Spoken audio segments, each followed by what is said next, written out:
அதுதான் இந்த நடிகர் விஜய் அவங்க தாய் மாமன் வந்து வீட்டில் ஒரு பேட்டி எடுத்தார். ஆதி முதல் அந்தம் வரையினிட்டு அந்த பேட்டியில் கடவுள்ன்றது எப்படி உருவாச்சு, அதை யார் உருவாக்குனது, அதுவாக உருவாச்சா, அது ஏற்கனவே இருந்ததா இல்லை இப்போ உருவாச்சா அப்படின்றத ஒரு பேட்டி எடுத்தாங்க. அந்த சிவம் உருவானது மட்டும் 1.25 மணி நேரம் ஆச்சு சொல்கிறதுக்கு.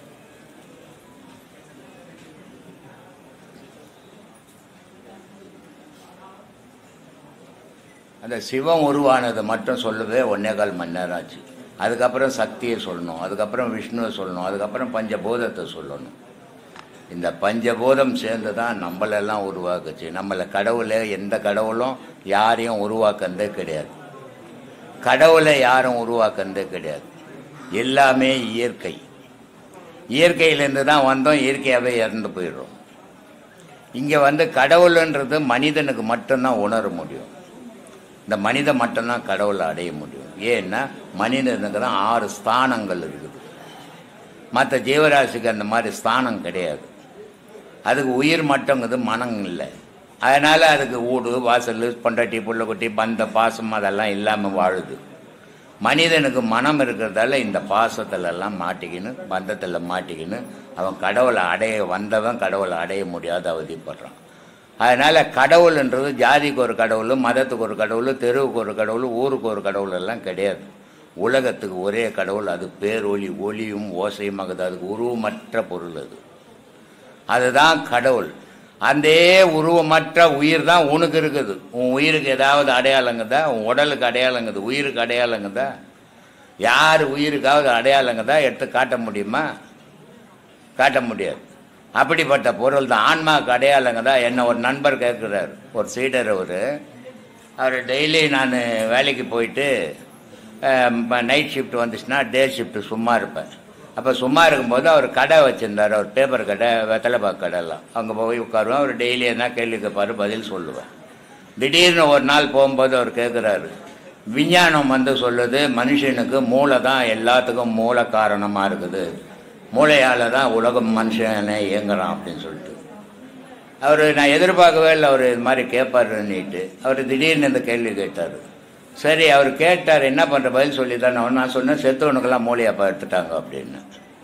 உயிரா இல்லை, செத்து போய்க்கிறான். அவங்க தலையிலலாம் மூளை எடுத்துட்டாங்க. எல்லா தலையிலும் தான் மூளை இருக்குது, செயல் புரியலையே. அப்போ மூளை செயல் புரியறதுக்கு ஆன்மான்ற ஒரு பொருள் ஒன்றும், அதுதான் சிவம். அந்த ஆன்மா இல்லைன்னு சொன்னால் உன் மூளை வேலை செய்யாது. மூளை வேலை செய்யலாம், உன் உடம்பு வேலை செய்யாது. அப்போது இந்த மூளை வேலை செய்யறதுக்கு என்ன வேணும்? இது எப்படி மாட்டதுனாக்கா, இப்போ நம்ம ஒரு ஆசிரமம் வச்சுக்கிறோம். நம்ம ஆசிரமத்தில் மெயின் போர்டு வச்சுக்கிறோம், மெயின் சுவிட்சு வச்சுக்கிறோம், எல்லாம் வச்சுன்னு இருக்கிறோம். ஆனால் இங்கே லைட்டை சுவிட்சை போட்டால் லைட்டை போட்டால் எல்லா லைட்டை எடுத்து எல்லா ஃபேனும் ஓடின்னு இருக்குது. ஆனால் இதுக்கு ஆசிரமத்துக்கு லைன் வந்தால் தானே ஓடும். அந்த லைன் வர்றது ஆன்மா. இங்கே இருக்கிறதெல்லாம் மற்ற நம்ம உடலுக்குள்ளே இருக்கிறது, மூளை இருக்குது, மனசு இருக்குது, உயிர் இருக்குது, இதெல்லாம் இருக்கிறது மற்ற பொருள் மாதிரி. அது மாதிரி உலகத்தில் இறைவன் ஒருவனே. ஜாதிக்கு ஒரு இறைவன் கிடையாது. மதத்துக்கு ஒரு பொழப்பு நடத்துறதுக்காக வச்சுக்கின்றதான் மதங்கள்லாம். மதம் ஆதியில் எதுக்காக வச்சான்னு சொன்னால், ஒரு மனிதனுக்கு தனிப்பட்ட மனுஷன் உதவி பண்ண முடியாது, ஒரு அமைப்பு வச்சா உதவி பண்ணலாம் அப்படின்றதுக்காக மதத்தை நிறுவனாங்க. இன்னைக்கு அந்த மதம் மாரி தெரியுது. அது மனுஷனை அழிச்சுக்குன்னு தெரியுது. வேற்றுமையை அன்பை உண்டாக்க வேண்டிய மதங்கள் வேற்றுமையை உண்டாக்கி பகையை வளர்த்துக்கின்னு ஒத்தனை வெட்டிக்கின்னு ஒத்தனை கொண்டுக்கின்னு இருக்கிறோம். மதம் அதுக்காக உருவாக்கப்பட்டதில்லை. மதம் நன்மையை செய்யறதுக்காக உருவாக்கப்பட்டது தான் மதம். அதனால மதத்தை மறந்துடுங்க, கடவுளை மனசில் ஏற்றுங்க, கடவுளை நினைங்க, கடவுளை அடையத்துக்கு வழி தேடிக்குங்க. அதுதான் இங்கே சொல்லி கொடுக்குறோம். அதனால் அந்த மாதிரி பயணத்தில் போங்க. அதனால் சொல்கிறார் திருமூலர், அதுக்கு ஈர்க்கல கடவுளே கிடையாதுறான்றார். சொல்கிறார், அதை எப்படி தீ எனும் வெய்யான் நெருப்பில் போட்டு கொளுத்தனா அது சாகாது, அதை அழிக்க முடியாது. தீ எனும் வெய்யான் புனலினும் தனியான், அது எதுலேயும் அதை ஆற்றிடவும் முடியாது, அதனுடைய வெப்பத்தை குறைக்கவும் முடியாது. அதனால் புலனினும் தனியான் ஆயினும் ஈசன் அருள் அறிவார் இல்லை. இப்படிப்பட்ட கடவுளை பற்றி அறிஞ்சிக்கிறவன் இல்லையடா உலகத்தில் அப்படின்றார். அதனால் ஆயினும் ஈசனை அருள் அறிவார் இல்லை, சேயினும் நல்லான், குழந்தையை விட நல்லவன்டா கடவுள். ஒரு குழந்தையும் தெய்வமும் ஒன்றுன்னு சொல்கிறோம். கடவுள் அந்த குழந்தைய விட நல்லதான், அவ்வளோ தங்கமானவனா ஈசன். ஆனால் அதை அறிகிறவன் இல்லை, அதை சொன்னால எடுத்துக்கிறவனும் இல்லை. அதனால சொல்றாரு, ஆயினும் ஈசன் அருள் அறிவார் இல்லை, சேயினும் நல்லான் சேயினும் நல்லான் நனியவன் அன்பர்க்கு தாயினும் நல்லான். பெத்த தாயை விட குழந்தைய விட நல்லவன்டா, ஆனா உலகத்தை பெத்த தாயை விட தங்கமானவனாண்டா. அப்படிப்பட்டவனை நம்ம அறிய மாட்டேன்றமேன்னு வருத்தப்பட்டு சொல்றார் திருமூலர். இப்படிப்பட்ட தெய்வ வழிபாட்டை நம்ம உண்மையை தெரிஞ்சுக்கின்னு உண்மையில பயணம் பண்ணணும். போலி வேஷம் போட்டுன்னு பொய்யான கடவுள் வழிபாட்டில் போறதுக்கு நம்ம சம்மதிக்கவே கூடாது. நமக்கு அது பண்றவன் பண்ணி போட்டோம், நம்ம பண்ணக்கூடாது அப்படி. ஏன்னா நம்ம எப்போ நிஜத்தை தேடுறோமோ அந்த நிஜத்திலேயே பயணம் பண்ண தெரிஞ்சுக்கணும். அதனால சொல்றார். இப்படி எல்லாம் இருக்குதுப்பா, சொல்லுப்பா. ஐயா, இப்போ ஒரு குழந்தை பிறகுது ஐயா. குழந்தை பிறந்து அது வாயை திறக்கும் போதுதான் அது ஆன்மா உள்ள நுழையுன்னு சொல்லியிருக்கீங்க. ஆமா. இப்ப அந்த குழந்தை பிறந்து வாயை திறக்கிறதுக்கு முன்னாடி அதுக்குள்ள உயிர் இருக்கா ஐயா? உயிர் இருக்குமா? ஆன்மா உள்ள நுழையறதுக்கு முன்னாடி குழந்தை பிறந்துடுச்சு, கையில வச்சிருக்காங்க. சரி, அப்ப அதுக்குள்ள உயிர் இருக்கா? தாயினுடைய தொப்புல கட் பண்ணலன்னா உயிர் இருக்கும், இல்லைன்னா அது பிறந்த உடனே கத்துது. எப்படி கத்துது? குழந்தை பிறந்த உடனே கத்துது இல்ல? எப்படி கத்துது? அதுக்கு தொடர்பு இல்லைன்னா கத்தாத. தாயினுடைய தொடர்பு இருக்குங்க கத்துது, அதனால குழந்தை பிறந்து போச்சுன்றாங்க. அதுக்கப்புறம் தொப்புல கட் பண்ண பிறகுதான் அது பிண்டமா மாறுது. அதுக்கப்புறம் தான் ஆன்மா அதுக்கு சுயமா போகுது. அது வரைக்கும் தாயினுடைய உயிரில் தானே அது வளர்ந்தது கர்ப்பத்தில். பின்ன உயிர் இல்லாத எப்படி வளரும் ஒரு பொருள்? செத்து போகாது வயிற்றுலையே. ஏன் இந்த விபரீத விளையாட்டெல்லாம் உனக்கு? என்ன இதை தெரிஞ்சு என்ன பண்ண போற? உன்னை பத்தி தெரிஞ்சுப்பான்னா நீ என்ன டாக்டரா படிக்கிற? அதை பத்தி ஆராய்ச்சி பண்றதுக்கு? சரிங்க ஐயா. இப்ப நம்ம இந்த ஆன்மீக சாதகம் செஞ்சுட்டே இருக்கும்போது, தொடர்ந்து செய்யும் போது நமக்கு வீட்டுல இருக்கிற பற்று குறைஞ்சி நம்ம வீட்டை விட்டு போயிடணுன்ற மாதிரி எண்ணங்கள் வருமா ஐயா? இப்ப நம்ம ஆன்மீக சாதகம் அதிகமா செய்ய செய்ய இல்ல முன்னேற்றம் அடையும் போது நமக்கு வீட்டு எல்லாமே மறந்து எல்லாரையும் மறந்து வீட்டை விட்டு போயிடுற மாதிரி சூழ்நிலை. வீட்டை விட்டு போயிடுற மாதிரி எல்லாம் தோணாது. எல்லாம் எதை பார்த்தாலும் வெறுப்பா இருக்கும், எதை பார்த்தாலும் பொய்யா தெரியும். இவ்வளவு நாள் இதெல்லாம் கண்டு நம்ம மெய்யின்னு இருந்தோம். ஆனா இது இப்போ எல்லாம் எல்லாமே பொய்யா இருக்குது அப்படின்ட்டு.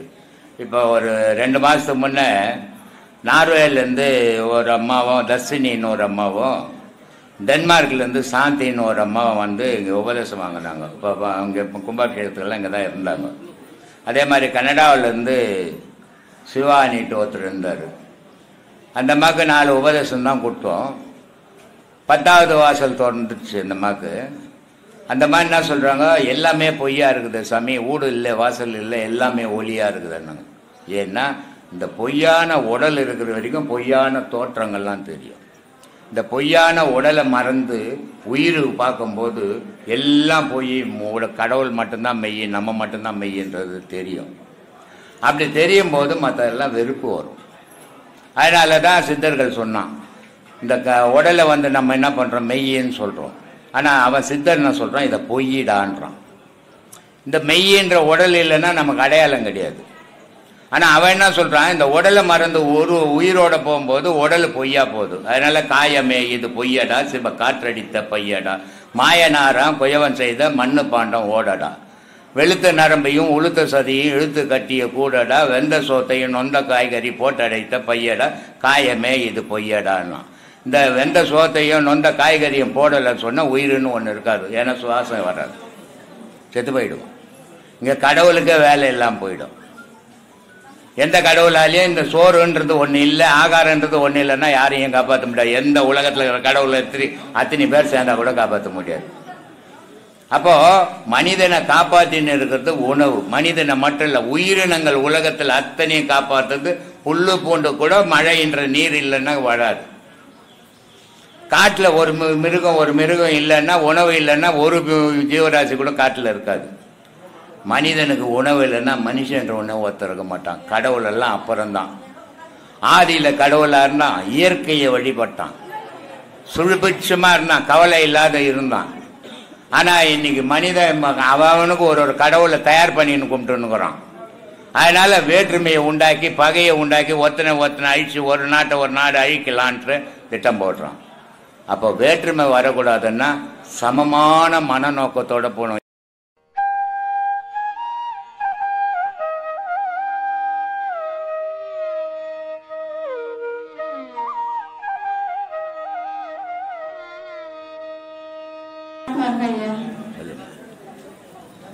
நான் இந்த பாடம் வாங்கி உபதேசம் செஞ்சுன்னு இருக்கேன் ஐயா.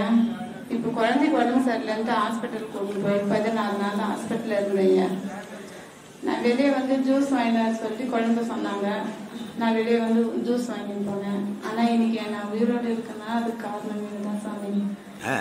நான் இன்னைக்கு உயிரோடு இருக்கேன்னா அதுக்கு காரணம் நீங்கள் தான் சாமி. ஏமா ஜூஸ் வாங்கின்னு வரும்போது உடம்பு ஏதோ பண்ணிச்சு, நெஞ்சு மூச்சு விடுறது கஷ்டமாச்சு சாமி. மூச்சு விடுறது கஷ்டமாயிடுச்சு, நெஞ்சா இருந்தாலும் அழுத்தமாச்சு, அப்படி வேர்வெல்லாம் பிடிச்சிருச்சு. தண்ணி நம்ம குளிச்சா எப்படி மேலேருந்து அப்படியே தண்ணி சாரெல்லாம் வருமோ அது போல ஆச்சு. சரி, கொஞ்சம் கொஞ்சமா நினைவு தடுமாறு அப்படி இருந்துச்சு. ஆனா இந்த பாட உபதேசம் ஆகிறதுக்கு முன்னாடி நம்ம இருக்கவே கூடாது, இறந்துடணும்னு நான் நினைச்சேன். இந்த பாடம் வாங்கின பின்னாடி பசங்களை வளர்க்கணும் நீங்க சொல்லி வைக்கிறீங்க சாமி. பசங்களுக்காக நீ வாழ்ந்துதான் ஆகணும், கடவுள் கூப்பிட்றப்பதான் நம்ம போகணும் அப்படின்னு சொல்லிட்டு.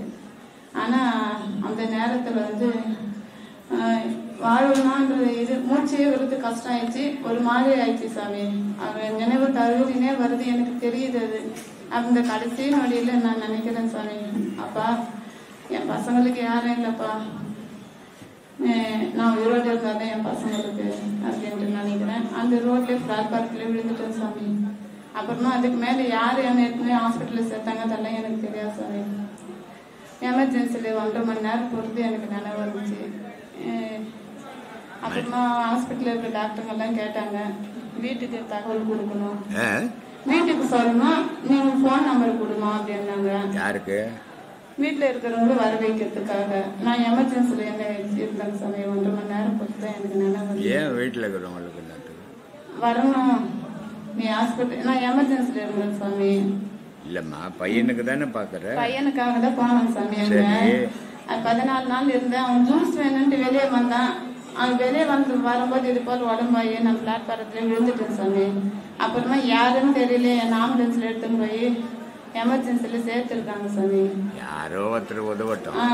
அப்போ 1.5 மணி நேரம் பொறுத்து வந்து எனக்கு நினைவு வந்த பின்னாடி வீட்டுல ஆளுங்களுக்கு சொல்லணுமா வரட்டும் அப்படின்னாங்க. எனக்கு யாருமே இல்லை.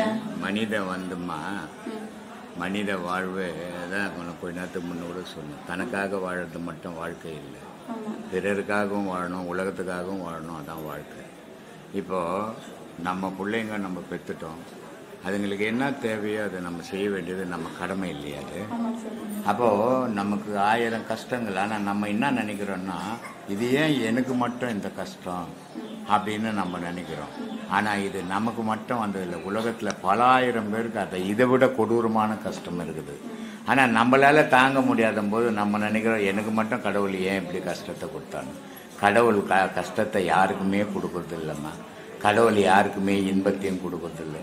கஷ்டமும் இன்பமும் நம்ம முன் செய்த வினையினுடைய பயனாக தான் நம்ம இந்த பிறவியில் நம்ம அனுபவிச்சுன்னுக்கிறோமே தவிர நம்ம பழிய கடவுள் மேலே போட்டுன்னுக்குறோம், இல்லை விதி மேலே போட்டுன்னுக்குறோம். அதனால தான் சொல்கிறது, இந்த பாடத்தை நல்லா பண்ணுங்க. துக்கம்ன்றது மனுஷனுக்கு இயற்கை. இந்த உலகத்தில் ஏதோ ஒரு மரம், அம்மா செத்து போடுவான், அப்பா செத்து போடுவான், புருஷன் செத்து போடுவான், பொண்டாட்டி செத்து போடுவான், புள்ள செத்து போடுவோம். ஏதோ ஒரு துக்கம் ஒவ்வொரு மனிதனும் தவழுக்குன்னு தான் இருக்கும். துக்கம் இல்லாத மனிதன் உலகத்தில் யாருமே இல்லை. அப்பா அம்மா இல்லைன்னா துக்கம் வராது. முன்னோர்களுக்கு நமக்கும் அப்பா அம்மா வந்திருக்கிறாங்க, நமக்கு அது மரணம் வந்துக்கின்னு தானே இருக்கும் தொடர்ந்து எல்லாருக்கும். அது திக்கில்லாத இடம். நானு அந்த இடத்துல வந்து கடைசி நொடியில அப்பா எனக்கு யாரும் இல்லை, நீங்க தான் உயிர், என்ன ஆகும்னு தெரியாதுன்ற நிலையில வந்து அந்த இடத்துல வந்து என்னை உதவி செஞ்சு அந்த இது உங்க மூலியமா தான் எனக்கு எல்லாம் நடந்தது. அந்த இடத்துல நல்லது, நல்ல விஷயம், நல்லது நடக்கட்டும். அந்த குழந்தைக்கு நல்லபடியாக ஆப்ரேஷன் ஆகட்டும், நல்லா இருக்கட்டும். ஏன்னா ஹார்ட் ஆப்ரேஷன்ன்றது அவ்வளோ விளையாட்டு இல்லை. வேற மற்றது இருந்தால் பரவாயில்ல, ஹார்ட் ஆப்ரேஷன் அவ்வளோ விளையாட்டு இல்லை. அதனால நல்லபடியாக நடக்கும். ஒன்றும் பயப்பட வேணாம், நல்லதே நடக்கும், நல்லதே போகும், பார்த்துக்கணும் சாமி. இப்ப பசங்க 3 பசங்க இருக்காங்க. இப்ப அந்த பசங்க ஒவ்வொருத்தருக்கு ஒவ்வொரு தொந்தரவானா, அப்ப நான் செஞ்ச பாவமாலதான் அந்த பசங்களுக்கு அதெல்லாம் ஒன்றும் அந்த மாதிரி கற்பனைகள்லாம் போக சும்மா கண்டவங்க என்ன சொல்றாங்கன்னா அதெல்லாம் எடுத்துக்காது. நீ இப்ப குழந்தைங்களுக்கு ஒவ்வொருத்தருக்கு ஒவ்வொரு தொந்தரவு இருக்கு. ஒருத்தனை காது கேட்காது, ஒருத்தனுக்கு இது போல ஏதோ ஒரு தொந்தரவு. இது வந்து அதனால நான் பாவம் செஞ்சதால அதெல்லாம் இருக்கட்டும். அவங்க கை கால் நல்லா இருக்கட்டும், நல்லா கஷ்டப்பட்டு வாழட்டும். ஒரு காது கேட்காத போகிறதால ஒன்றையும் சாதிக்க போதில்ல. ஒரு பையன் நம்ம வக்கீல் ஒருத்தங்கிறான், உங்கள் ஊர் பக்கம் திருப்பத்தூர்லேருந்து தான் வருவான். அவன் குழந்தைங்க 2 குழந்தைங்களுக்கு சுத்தமாக 2 ஆம்பளை பசங்க 3 ஆம்பளை பசங்க 2 பசங்களுக்கு சுத்தமாக காது கேட்காது. எங்கேயோ எத்தனை போய் பார்க்குறான், என்னென்னமோ டெஸ்ட் பண்ணுறான், ஒன்றுமே முடியல. அப்போ அவன் என்ன 2 பிள்ளைங்களுக்கு ஒரு பையன் மட்டும் நல்லா இருக்கிறான், 2 பிள்ளைங்களுக்கு காது கேட்கல. இது அந்த குழந்தைங்க செய்த கர்ம வினைமா. ஒரு தாயினுடைய கர்ப்பத்திலேயே குழந்தைக்கு பாவம் சேருது, குழவின்னு பேர் அதுக்கு. அந்த குழந்தைய கர்ப்பத்திலே இருக்கும்போது சிலது குருடா போயிடும், கால் நொண்டியாக போயிடும், கை நொண்டியாக போயிடும். இதுக்கெல்லாம் காரணம் என்னன்னா தாயினுடைய உணவு பழக்கம். சரியான உணவு கிடைக்காததால தாய் கர்ப்பமாக இருக்கும்போது சில பெண்களுக்கு சரியான உணவு கிடைக்காததால கண்ணு குருடாக போயிடும், காது செவிடாக போயிடும், கால் மூடமாக போயிடும். இது மாதிரிலாம் இதனால் இதெல்லாம் பாவம்னு சொல்லிட முடியாது. அதே நேரத்தில் சில பெண்களுக்கு அளவு மீறி தீனி கிடைக்கும், சாப்பிட்டு பால் பண்ணிடுவாங்க குழந்தைங்கள. இது மாதிரி நடக்கும். இது அந்த குழந்தைங்க செய்த பாவமே தவிர நம்ம செய்த பாவங்கள் இல்லை. ஆனால் அந்த குழந்தைங்க வேதனைப்படும் போது பெற்றவங்க மனசு உறுத்தும், அந்த உறுத்தல் இருக்கும். அதை என்ன பண்ணுறது, நடந்து போச்சு, நடக்கக்கூடாது, நடந்து போச்சு, நம்ம தான் அட்ஜஸ்ட் பண்ணி போகணும். இது திரும்பி திரும்பி நீ அதையே யோசித்துக்குன்னு இருந்தீங்கன்னாக்கா அதே கவலை ஒன்று மூடிடும். அதை யோசிக்கவே கூடாது. சரி, எது நடக்குதோ, கடவுள் எந்த வழி விட்றானோ விடட்டும், நான் பயணம் பண்ணிக்கினே இருக்கிறேன்னு போய்கினே இருக்கும். அதுதான் உனக்கு தைரியத்தை கொடுக்கும், அவங்கள நல்லா வாழ வைக்கும். சரி, நிறைய பெங்களூர் கூட்டம் காலையில் 4லேருந்து 6 மணி வரைக்கும் குளிச்சுட்டு ஜபம் பண்ணுறது கிறிஸ்டின்ல இருந்தியா? இல்லை, ஜபம்னு வருது. இல்லை, ஜபம் கிறிஸ்டின்ல தான். அவங்க தான் இந்த ஜபம் பண்ணுறது, இந்த பூசை பண்ணுறது, இதெல்லாம் அவங்க பண்ணுறது தான். உனக்கு வருதுன்னா நீ அதில் தான் வந்திருக்கிற. சொல்லு. இல்லை போய் பேசக்கூடாது. நான் இந்து சாமி. நீ இந்து தான். கிறிஸ்துவெல்லாம் என்ன அவன் பிறக்கும்போது கிறிஸ்துவன் அவன் பிறக்கான். இங்கே பிறக்கும்போது வெள்ளைக்காரன் வார்த்தை முன்னே இந்தியாவில் எல்லாம் இந்து தான். வெள்ளைக்காரன் வந்த பிறகு தான் கிறிஸ்துவ நான் மாறினோம். வெள்ளைக்காரன் கூட மாற்றலை, இங்கேருந்து போய் மாறினவங்க தான் மாற்றினாங்க. கிறிஸ்துவன்றது ஒரு பிறப்பே கிடையாது, மனிதன் தான் பிறப்பு, மதம் பிறப்பே கிடையாது. சொல்லு. குளிச்சுட்டு இது பண்றது, அது அப்புறமா காலையில சூரிய நமஸ்காரம் பண்றது. சூரிய ஒளி சின்ன குழந்தை இருக்குது, அது பிறந்த குழந்தை தானே. அதுக்கு சூரியன் சந்திரன் தெரியுமா? தெரியாது. ஆனா பெத்தவங்க போய் சூரிய ஒளியில காட்டு குழந்தை அப்படின்றாங்க. எதுக்கு? கண்ணு நல்லா தெரியறதுக்கு இல்ல, சூரியன்ல இருந்து ஒரு சக்தி கிடைக்குது. அது மனிதனுக்கும் கிடைக்குது, குழந்தைக்கும் கிடைக்குது, இந்த உலகத்துக்கும் கிடைக்குது. சூரியன் ஒன்று வரலன்னா இங்க ஒரு உயிர் கூட இருக்காது, ஒரு கடவுள் கூட இங்க நிற்காது, கடவுள் செத்து போடுவான். அதனால சூரியன் தான் எல்லாத்துக்கும், சூரியனும் சந்திரனும் தான் இந்த உலகத்தை காப்பாற்றினுக்குது, அதான் கடவுளை. அதனால அந்த சூரிய வெப்பம் இந்த குழந்தை கண்ணில் பட்டதுன்னா கண்ணு நல்லா தெரியும், உடல் ஆரோக்கியமா இருக்கும், வளர்ச்சி வரும். சூரிய ஒளி படாத இடங்கள் வளர்ச்சி இருக்காது, குன்னி போயிடும். ஒரு பயிர் விவசாயம் வச்சுன்னா வெயில் படலைன்னா அந்த இடத்துல பயிர் சரியா வராது. ஆமா, அந்த ஒளி விழுந்தாதான், சூரிய ஒளி விழுந்தாதான் அந்த விவசாயமே நல்லா வளருவாங்க. அது மாதிரி இந்த குழந்தைங்களை எத்தனை போய் அந்த சூரிய ஒளியில காட்டுவாங்க, அந்த குழந்தை வளரணும்னுட்டுக்காக, அதுக்காக காட்டுறாங்க. 3 ஒரே இடத்தில் இருக்கு, அது எதற்கு? என்னது எழுதின்னு வந்துட்டுக்கிறீங்க?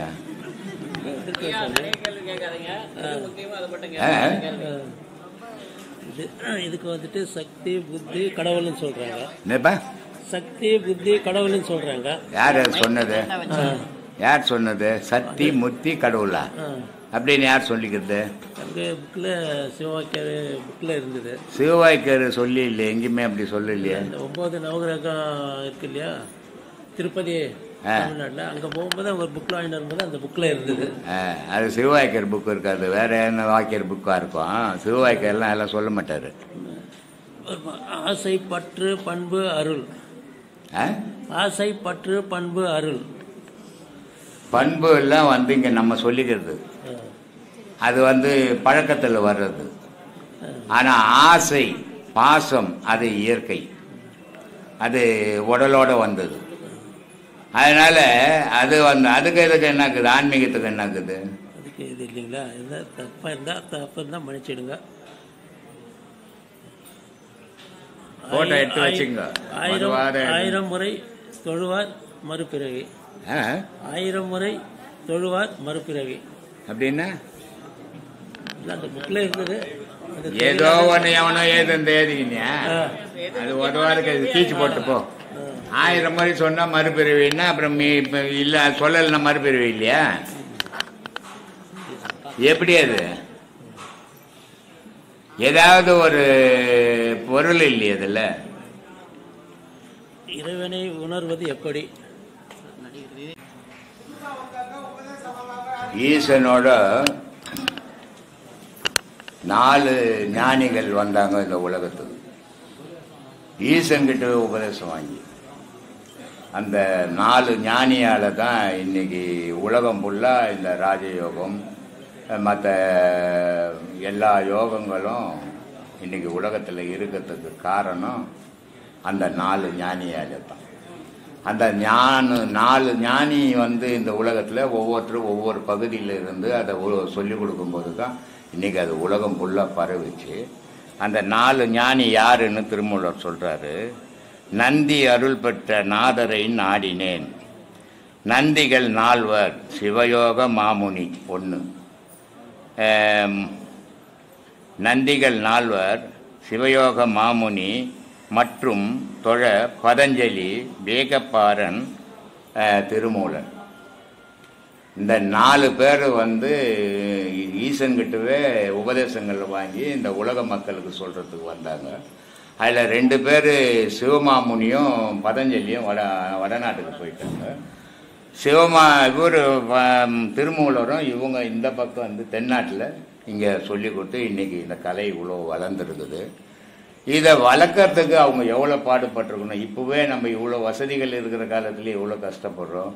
அப்போ ஜனங்களே அதுக்கு போகாத காலம், அப்போ எவ்வளோ கஷ்டப்பட்டு இருப்பாங்க. அப்படி இருந்தோம் இன்னைக்கு இது நிலைச்சி நிற்குதுன்னு சொன்னால் அவங்க பட்ட சிரமம் தான். அதனால தான் அத்தனை மகான்களுக்கு மேலே நம்ம செலவழித்து இதை உலகத்தில் எங்கேயும் செய்யாத செயலை நம்ம செய்து இந்த உலகத்துக்கு காட்டணும், இதை எல்லாருமே செய்யணுன்றதுக்காக பண்ணியிருக்கிறோம். இது நடந்துக்கினுக்குது. இன்னைக்கு உலகம் ஃபுல்லாக இருந்து நம்ம ஆசிரமத்துக்கு நிறைய வெளிநாட்டு சீடர்கள்லாம் வர்றாங்க, உபதேசங்கள் வாங்குறாங்க, நிறைய போகிறாங்க. காரணம் இது என்னன்னாக்கா, தெய்வம்ன்றது பொய்யான விஷயம் இல்லை. அதே நேரத்தில் தெய்வ வழிபாடுன்றது பொய்யான விஷயமா இருக்கக்கூடாது. தெய்வ வழிபாடுன்றது உண்மையில் இருக்கணும். தெய்வம் எங்க இருக்குது? உனக்குள்ள தான் இருக்குது, உலகத்துல எல்லாம் கிடையாது. உலகம்ன்றது ஒரு பிரபஞ்சம், அது ஏக்கத்தில் நடந்துன்னுக்குது. ஆனால் அதே கடவுள் உனக்குள்ளும் இருக்குது. அதை நீ தேடி எடுத்தினா நீ கடவுள் நிலையை அடையலாம். அதனால தான் சொன்னான் மனிதனும் கடவுள் ஆகலாம்ன்ட்டு. புலியும் கடவுள் ஆகலாம், சிங்கமும் கடவுள் ஆகலாம்னு சொல்லியிருக்கலாம், சொல்லலை. மனிதனும் கடவுள் ஆகலாம். ஏன் மனிதனுக்கு? ஏன்னா மனம் இருக்கிறவனுக்கு மட்டும்தான் உலக வாழ்வும் வாழ முடியும், கடவுளையும் அடைய முடியும். மனம் இல்லாதவன் எதையும் செய்ய முடியாது. அதனால அப்படிப்பட்ட வழியை தான் நம்ம சொல்லி கொடுக்குறோம். இதை பின்தொடர்ந்து நல்லபடியாக சீராக சிறப்பாக செய்தீங்கன்னா அதனுடைய பலன் உங்களுக்கு அந்த பாவங்கள் அழிக்கலாம், புண்ணியத்தை நாடி போகலாம், இறைவனோடு அடையலாம், பிறப்பை தவிர்த்துக்கலாம். அதுக்காக தான் இவ்வளோ பேசினுக்கிறேன் நான். இதை பின்தொடருங்க. சொல்லுப்பா, என்ன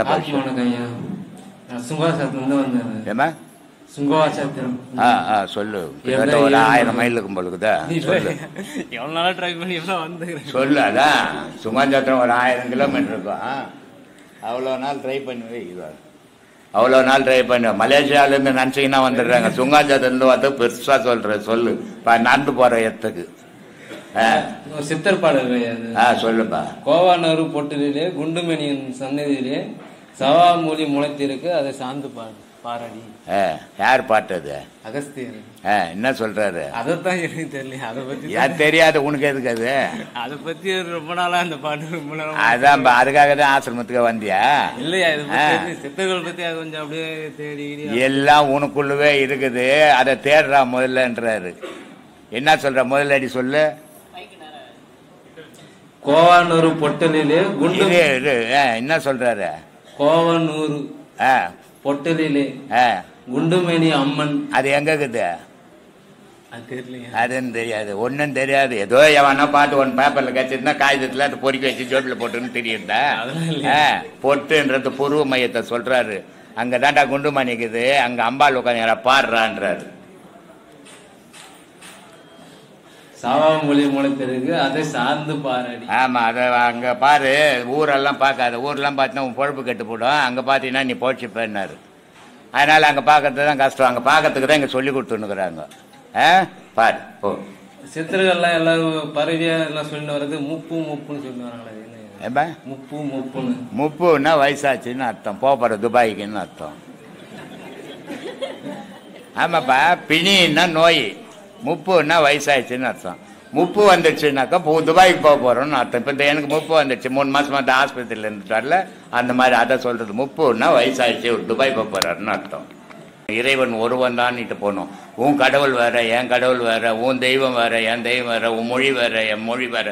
இந்த வேற்றுமையை உள்ளத்துக்குள்ளே உருவாகும் போது உனக்கு பகை உணர்ச்சி வரும். இதையெல்லாம் இந்த பாடம் பண்ணும்போது எல்லாம் ஆகும்போது இதெல்லாம் பொய்யா இருக்குதுன்றது தெரியுது. அதனால வீட்டெல்லாம் போக மாட்டேங்க. வீட்டெல்லாம் போக முடியாது. வீட்டு போனோன்னா அதுக்கு இந்த உபதேசமே தேவையில்லை, தானாவே ஓடி போடுவான் எத்தனையோ பேர். நான் எதுக்கு போயிருந்தேன், கைலாசம். அங்கே போனாக்கா நிறைய பேர் உட்காந்துன்னு இருக்கிறான். என்னடா இது இவ்வளோ பேர் எல்லாம் ஹிந்தியில் தான் பேசுகிறான். அதை லைனாக உட்காந்துங்கிறதுல பார்த்தா 2 பேர் தமிழை மாதிரி இருந்தான். நான் கேட்டேன், என்னப்பா தமிழ் தெரியுமா? தெரியுங்க. ஏன் தமிழில் பேச மாதிரி? இல்லை, இங்கே எல்லாரும் ஹிந்தியில் தான் பேசுவாங்க அப்படின்னு. சரின்னு பேசுன்னு எதனா ஞானம் தெரியுமா? அதெல்லாம் ஒன்றும் கிடையாதுங்க. வீட்டில் இருந்து பயந்து நீங்கள் ஓடியான்ட்டோம், வந்து 10 வருஷம் ஆச்சு, 5 வருஷம் ஆச்சு. ஏன்னா ஞானத்துக்கு அதெல்லாம் கிடையாது. அவன் அம்மா சேர்த்தது, நடிகர் பிறந்தது, இந்த சாப்பாடு வருது, சாப்பிட்றோன்றோம். அது மாதிரி எங்கே போனாலும் ஓடி போகிறவனுக்கு ஞானமே இந்த உபதேசமே தேவையில்லை, தானாகவே ஓடி போடுவான். ஆனால் இந்த உபதேசம் வாங்கி இருக்கிற இடத்துல சாதிக்கணும். ஓடுறது பயந்து போடுறது. சாதனைன்றது நீ இருக்கிற இடத்துல இல்லறத்திலே இருந்து பொண்டாட்டி கூடவே இருந்து சாதிக்கணும். அதுதான் சாதனை. ஓடி போய் நான் பொண்டாட்டியை விட்டுறேன், புள்ளியை விட்டுறேன்னா அது சாதனை கிடையாது, அது பயம். அது பேர். அது இருக்கக்கூடாது. அது இருந்ததுன்னா நீ எங்கே போனாலும் உன் மனசு வீட்டு மேலே தான் இருக்கும். அதனால் அப்படிலாம் இருக்கக்கூடாது. இருக்கிற இடத்துல நீ எல்லா வேலையும் செய்யணும், எல்லாம் செய்யணும், எல்லா உலக விஷயங்கள்ல ஈடுபடணும். ஆனால் உன் மனம் எதுலையும் ஒட்டாமல் வாழணும். நீ தனித்தே நிற்கணும், எல்லா செயலையும் செய்யணும். நீ அந்த மாதிரி போனால் வீட்டில் குடும்பத்தில் பிரச்சனை இல்லைன்னா குழப்பம் வரும். அதனால தான் இங்கேருந்து வீட்டிலேருந்து இங்கேருந்து உபதேசம் வாங்கிட்டு போகிறது, பொண்டாட்டியை உட்காந்து ராமாயணம் படிக்கிறது, படிச்சுட்டு அப்புறம் பூஜை பண்ண போனால் வீட்டுக்கட்டத்தை நிற்கிறது. இந்த மாதிரி நான் எங்கள் அம்மா வீட்டில் எடுத்து விட்றேன், என்னையாண்ட கல்யாணம் பண்ணிக்கினேன்றது. இது மாதிரி பிரச்சனை எல்லாம் அதனால வர்றது தான். அது மாதிரி வேலையெல்லாம் வச்சுக்கூடாது. சரி, சொல்லு. ஏன் இப்போ நம்ம வாழ்நாளில் நம்ம செய்கிற நல்லது கெட்டதுக்கான பிரதிபலன் வந்து நமக்கு தானே ஏன் கிடைக்கணும்? நம்ம பெற்ற பசங்களுக்கு ஏன் பாவம் சேரணும்? அது நீ எதுலேருந்து வந்த? நான் அப்பாவோட. அதுலேருந்து வந்ததெல்லாம் உனக்கு தான் சொந்தம். இப்போ உங்கள் அப்பா சொத்து வச்சுருந்தாருன்னா யாருக்கு சொந்தம்? எனக்கு தான். உனக்கு தான் சொந்தம். அப்போ அவர் பால் சேர்த்து வச்சுக்கிற பாவமும் உனக்கு தான் சொந்தம். பக்கத்து வீட்டுக்காரர் எடுத்து பண்ண உங்கள் அப்பா சொத்தெல்லாம் நீ தானே எடுத்துக்கணும். அது மாதிரி நீ பண்ணுறதெல்லாம் உன் பிள்ளைங்களுக்கு தான் வரும். இது தொடர்பு இல்லாத போது தான் வராது. தொடர்பு வர்றதுக்கு முன்னே எல்லாருக்குமே வரும். அதனால அது ஏன் வருதுன்னு கேள்வியே கிடையாது. அதனால தான் சொல்றது, அபிமன்யு வயிற்றில் இருக்கும்போது கிருஷ்ண பரமாத்மா சுபதிரை கிட்ட சொல்றாங்க, மகாபாரதத்தில் துரோணர் பீஷ்மர்னுடைய யூகத்தை உடைக்கிற ஆற்றல் அர்ஜுனனுக்கு தான் உண்டு, வேற யாரும் உடைக்க மாட்டாங்க அப்படின்னு. அப்போ அது எப்படி உடைப்பாங்கன்னு கேள்வி கேட்கும்போது சுபதிரைக்கு சொல்லின்னு வர்றாரு. சுபதிரை தூங்கிட்ட உடனே அபிமன்யு கேட்டுனுக்கிறான் வயிற்றுலேருந்து. பிறந்த உடனே அந்த அபிமன்யு கிருஷ்ண பரமாத்மா சொன்ன மாதிரி உள்ளே போயிட்டான், வெளியே வர தெரியாத மாட்டி செத்து போகிறான். அது மாதிரி கர்ப்பத்திலேயே அந்த குழந்தைங்களுக்கு அந்த உணர்வு வந்துடும். அப்போ கர்ப்பத்திலேயே உணர்வு வந்தது, மற்றவன் சொன்னதே கேட்கும்போது அந்த விந்துலேருந்து வந்ததுக்கு அந்த பாவ புண்ணியம் வராதா? அப்படி வர்றதுதான். ஒவ்வொரு தாய் தாப்புனுடைய விந்துலேருந்து பிறக்கிறதுக்கு முன்னாடி அவன் என்னென்ன செய்தானோ அத்தனை இவனுக்கு சொந்தம். இவன் பிறந்து இவன் வளர்ந்த பிறகு இவன் செய்கிற பாவ புண்ணியம் இவனுக்கு சொந்தம், தாய் தாப்பு வராது. சொல்லு. அந்த பாவத்தெல்லாம் தீர்க்கிறதுக்கு ஒரே வழி இதில் மட்டும்தான் தீர்க்க முடியும். எந்த உலகத்துல பாவம் பண்ணியோ அந்த உலகத்திலே புண்ணியத்தை பண்ணணும். பண்ணினா தான் சமமா ஆகும். அது நீ அதை விட்டுட்டு அவங்க பாவம் பண்ணிட்டான், அதை முடிஞ்சு போச்சு, இனிமேல் நான் அதெல்லாம் செய்ய மாட்டேன்னா அது இருந்துக்குன்னு தான் இருந்துக்கு இருக்கும். சொல்லு. அதனால செய்தது நன்மை. நம்மளால இப்போ ஒரு 1000 ரூபாய் நான் சம்பாதிக்கிறேன், ஒரு 500 ரூபாய் உலகத்துக்காக செய்துடுறேன், ஒரு 500 ரூபாய் என் குடும்பத்துக்காக செய்துக்கிறேன். அப்போ நான் எங்கே பாவத்தை பண்ணணும் அங்கேயே நான் புண்ணியத்தை பண்ணிடுறேன். அப்போ எனக்கு நான் சமமாகிடுறேன். அந்த மாதிரியான மனோபாவத்தை ஏற்படுத்திக்கணும். அதுதான் ஆன்மீக வழி. ஆன்மீகம்ன்றதே என்ன? அடுத்தவனு கொடுத்து வாழறது ஆன்மீகம். அடுத்தவங்ககிட்ட இருந்து எடுத்து வாழறது அது மிருக வாழ்வு. மனிதன்றவன கொடுத்து வாழறவன் தான் மனிதன், எடுத்து வாழறது மிருகம். மிருகம் மாதிரி வாழக்கூடாது. இவ்வளவு நாள் எப்படி ஒன்னா வாழ்ந்துடலாம். இனிமேல் நமக்கு இந்த பக்குவம் எல்லாம் தெரிஞ்ச பிறகு மனிதனா வாழ பழகுங்க. பார்க்கறதுக்கு எல்லாரும் மனித மாதிரி இருப்பான், ஆனா குணங்கள் மனித மாதிரி இருக்காது, மிருகம் மாதிரி இருக்கும். அதனால்தான் நான் சொல்றது மனித மாதிரி இருக்கிறது பெருசு இல்லை, மனித மாதிரி பழகுங்க அப்படின்றது. அதனால மனிதனா மாறும் போது மனோபாவம் பக்குவப்படும் போது எல்லாம் ஒண்ணுதான் அப்படின்ற நினைப்பு உண்டாகும். சொல்லுங்க ஐயா. ஒரு சில பெரியவர்கள் சொல்லியிருக்காங்க, ஒவ்வொருத்தரோட பிறப்பும் வந்து வெவ்வேறு காரணத்துக்காக பிறந்திருக்கிறாங்க. மற்றவனை பார்த்து நீ கஷ்டப்பட்டு வாழாத, மற்றவனை பார்த்து புறமாப்படாத, அவன் வேற காரணத்துக்காக பிறந்திருக்கான், நீ வேற காரணத்துக்காக படைக்கப்பட்டிருக்க அப்படின்றாங்க. அப்ப நம்ம எந்த காரணத்துக்கு எந்த நோக்கத்துக்காக பிறந்திருக்கோம்னு தெரிஞ்சுக்க முடியுமா ஐயா? யாரையும் தெரிஞ்சுக்கவே முடியாதுப்பா. தெரிஞ்சுக்க முடிஞ்சிச்சுன்னா உலகம் இந்நேரம் இருந்திருக்காது. ஏன்னா ஆதியில வந்து போன பிறப்பினுடைய நோக்கமே இந்த பிறப்பில் உனக்கு தெரிஞ்சிருந்ததுன்னா உலகம் இந்நேரம் இருந்திருக்காது. ஒருத்தன் வெட்டி கொன்னுட்டு இருப்பான் எப்பவோ. இது இந்த உடல் இருக்கிற வரைக்கும் தான் இந்த பிறப்பில் நீ என்ன செய்துன்னுக்கிறன்னு தெரியும். இந்த உடல் விழுந்த உடனே அது மறந்து போயிடும். அது மறந்தால்தான் உலகம் இருக்கும். மறக்காத ஞாபகம் இருந்தா உலகமே இருக்காது. அதனால யாருமே எதையுமே தெரிஞ்சுக்க முடியாது. தெரிஞ்சுக்கிறதெல்லாம் ரகசியம், தெய்வ ரகசியம்னு பேர். அதை தெரிஞ்சுக்கிற நாள் வரும். எப்போ வரும்? அதை தான் அவை கிட்ட கேட்குறாங்க, அம்மா நான் முப்பிறவினுடைய நிலையை பற்றி தெரிஞ்சுக்கணும் அப்படின்னு. சரி, முப்பிறவினுடைய நிலையை பற்றி தெரிஞ்சுக்கலாம். இப்போ நீ வந்து ஞானியா ஆயிட்ட. முப்பிறவியில் போன பிறவியில் வந்து நீ பணக்காரனா இருந்த, இப்போ ஞானத்தை விட்டுட்டு திருப்பி பணக்காரனா போக மாட்டேன், அப்புறம் எதுக்கு பாது அப்படின்னு. அது மாதிரி நம்ம போன பிறப்புல என்ன வரணும், இப்போ எதுக்காக வந்துக்கிறோம், என்ன செய்துக்கிறியோ அதுக்காக வந்துக்கிற நீ என்ன அர்த்தம். இப்போ நீ என்ன செய்துன்னுக்கிற, நீ அதுக்காக தான் வந்த. அது இல்லைன்னு சொன்னா நீ இந்த செயலை நீ செய்ய மாட்ட. அதனால எல்லா மனிதர்களும் எதுக்காக வந்தான், பூமியில ஜனனம் பண்ணனா மரணம் அடைவான். ஜனனமும் மரணமும் இயற்கை. இந்த ஜனன மரணத்துக்குள்ள இறைவன்ற ஒன்று ஒருத்தனை பிடிக்கணும். அதுக்காக மனித அனுபவமும் மனிதன் வந்து அடுத்தவனுக்கு நன்மையை சொல்றதுக்கும் அந்த அனுபவத்தை எடுத்து அடுத்தவனுக்கு விளக்கிட்டையும் மறையறதுக்கு தான் மனிதனும். மற்ற ஜீவராசி பேசாது, மற்ற ஜீவராசி ஒருத்தர் நடத்தாது. உலகம் உற்பத்தி கடவுளுக்கு அடுத்தபடி மனிதனுடைய வாழ்வு. மனிதன் எதுக்காகன்னா கடவுளை பற்றி பேசணும், அதுக்காக படைக்கப்பட்டவன் தான் மனிதன். ஆனால் இவன் கடவுளை பற்றி பேசாத, இவனை பற்றி பேசிக்கிறான், தன்னை பற்றி பேசிக்கிறான், தான் குடும்பத்தை பற்றி பேசிக்கிறான், உலகத்தை பற்றி பேசிக்கிறான். அதெல்லாம் முக்கியம். கடவுளை பற்றி பேசணும். ஆனால் அந்த கடவுளை பற்றி பேசுறது உண்மையான பேச்சா இருக்கணும், பொய்யான கடவுள் பிரச்சாரமாக இருக்கக்கூடாது. அதுக்காக வந்தது தான் மனித உடல். சரிங்க, சொல்லு ஐயா. ஒரு கேள்வி மட்டும் கேட்கணும், அது கேட்கலாமா வேணாம்னு தெரியல ஐயா. இப்ப வந்து இந்த ஆன்மீகத்துல வந்து ஞான நிலை அடைஞ்சவங்க கடவுளோட நிலை ஒண்ணு அப்படின்னா ஒரே ஞான நிலைன்னா, ஆனா ஒவ்வொருத்தரோட கருத்துக்களும் மாறுபட்டு இருக்கு ஐயா. ஒரு சில ஆமா, நீ எந்த நோக்கத்தோட பார்த்தியோ கடவுளை, அந்த நோக்கம். ஒருத்தன் குழந்தையா பார்த்தான் கடவுளைன்னா அது குழந்தையாவே காட்சி கொடுக்கும். ஒருத்தன் முதியவரா பார்த்தான்னா ஒருத்தனுக்கு முதியவராகவே காட்சி கொடுக்கும்.